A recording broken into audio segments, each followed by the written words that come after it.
What's up, everybody? Welcome back to the Team Pause channel. Today I'm going to be going more into the Temporal Forces decks. This is going to be a in-depth guide for Scizor. I've already put out plenty of content on the Scizor deck. There's plenty of matchups you guys can watch. Make sure to leave in the comments which decks you guys want to see next. I can go ahead and do a deck test for those as well.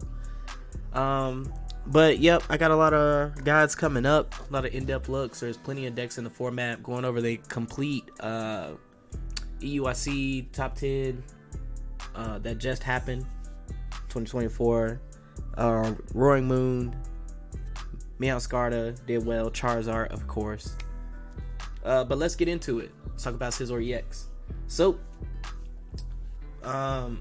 basically what you're going to be doing is you're going to be using Crossbreaker for the majority of everything. Steel Wing is mainly reserved for the basics, and as long as your Scizor has maximum belt, pretty much do everything correct. Like everything kind of works out. That's like the gist of it. Main bare bone basics, right?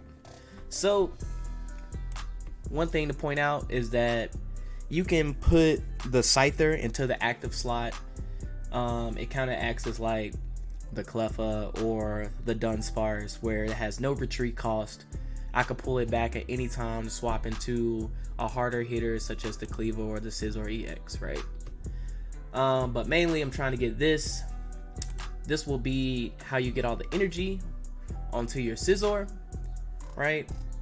And Kleavor really is more matchup based, very subjective, right? You won't really use Rocky Tackle, don't even count on that. But what you will do is you'll use the route. The opponent will probably have a full bench. You'll probably be going against something like Iron Hands, and you'll be able to do pretty decent damage to it, if not knock it out, right? And that'll also give you time to switch into the Zam.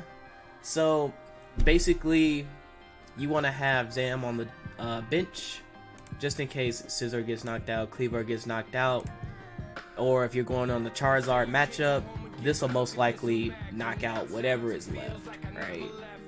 Whatever is left, this is just like a counter punch.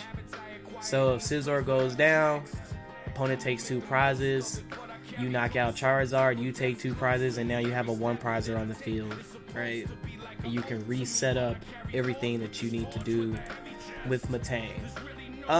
Manaphy is just in here just cause, you know, but that's the bare basics of it. Like I said, really you want to get belt, not running Prime Catcher in this because you need the extra swing, just in case there's Charizard matchups or other EX cards that may be a little closer to 280 and up.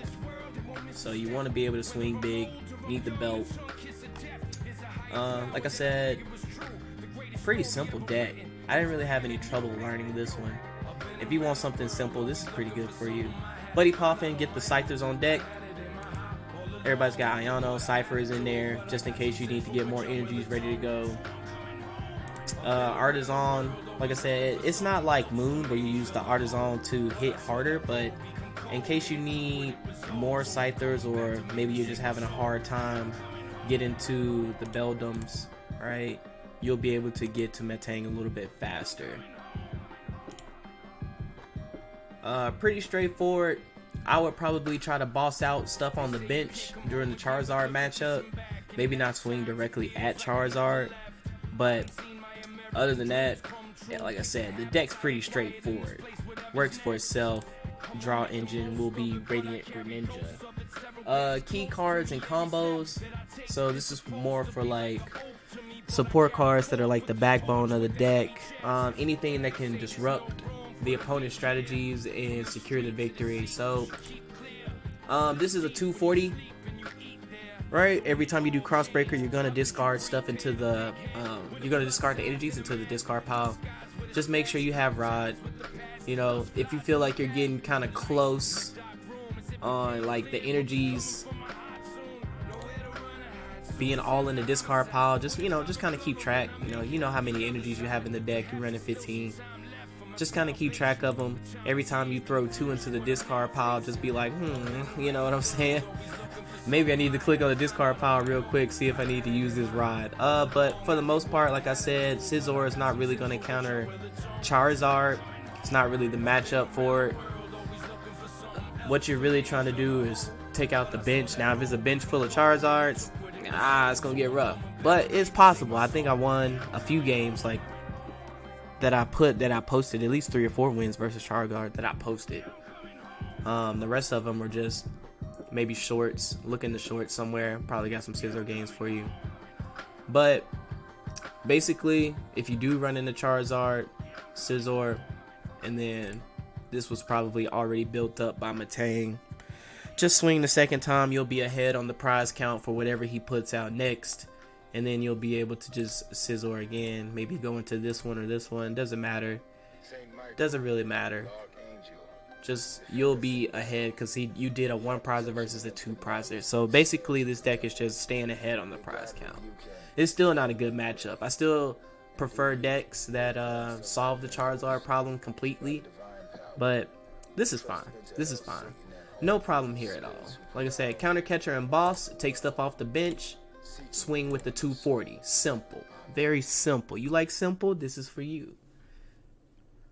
Other than that, anything for like deck building tips and strategies, I wouldn't say there's much that I would take out of this one. I think the deck is pretty solid for what it is. The Nest Ball is really just for the Greninja. Like I said, maybe you could use an Ultra Ball, but you know, the Nest Ball is really for Greninja. Like I said, Buddy Poppins for the Scythers. They got no retreat cost. I wouldn't really do nothing. I mean, just using the boss and the counter catchers. Like maybe if you wanted to add another one in here. Not super necessary because you got the counter catcher. Don't really need to move anything around per se. Not that I've found. Not from the matchups that I've had. Not from some of the analysis that I've been doing for it. Like, just to explore some of the strengths and weaknesses that the deck would have against some of the various popular deck archetypes. You know what I'm saying? In the current metagame. You're good. If you play this list, it's fine. If you want to change it, by all means. I'm not going to stop you. But, any play tips and tactics? Man, I would say don't be afraid to use professors, because sometimes you really do need to get to Scizor and Metang pretty quickly. Like I said, as long as you got Greninja in there, you'll be throwing away some of the energies. But like I said, you're running 15, so as far as tips, I mean, like, as long as you're conscious of your discard pile, it's not really a problem. I didn't have a problem. I didn't even really need to switch that much. Maybe like switching Kleavor out for Scizor EX maybe sometimes, but so maybe the switches if you just really want to take something out of the deck. But nah, man, play the list. Play the list. It's solid. Solid list. If you guys want more concrete Charizard killers, like I said, I would always recommend Moon. Double Moon for sure. Maybe not EUIC Moon. EUIC Moon's a little more tricky. But if you just want like a consistent, Double Moon is good. Meowscarda is good right now. I like the Charizard counters because that's basically what you're playing against, Charizard, Pidgeot. You know what I mean? Maybe an Entei or Armarouge just thrown in there every now and then. But this is pretty much what you're playing against. So, like I said, guys, what decks do you guys want to see? Like I said, I've just been playing at random. Whatever's in the top 10, just been running it. Trying to get the information out there for the people who just don't have time. But like I said, leave a like. Make sure to share, subscribe. I got plenty of content coming out every day for the new format, for the Temporal Forces format. But yeah, man, that's pretty much this deck in a nutshell. It's pretty simple. No need for a long video here at all. See you guys. Peace.